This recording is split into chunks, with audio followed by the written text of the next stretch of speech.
Hey everyone, today I'm just going to do a quick video on what happens when your batteries change. Sometimes periodically your car will kind of reset this, so you have to do it yourself.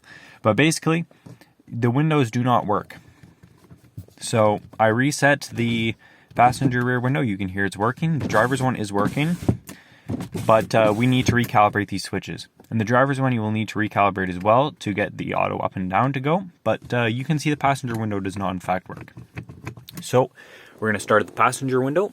You're going to roll it down, so get it just cracked a little bit. And then we're going to pull it up, and we're going to hold it up till we hear it click. So I'll let you hear it click. So it clicked twice. Auto up, auto down is in fact working. And let's go over to the master switch. It is in fact working. And so you kind of get the point here. Passenger or driver's rear one, let's just do that quick.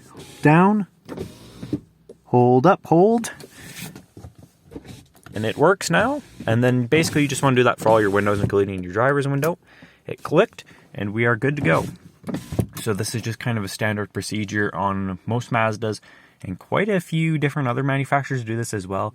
It's just something you have to do. But yeah, that's pretty much it for this tutorial. If you found it helpful, be sure to leave a like, and that's all for today. See you guys later.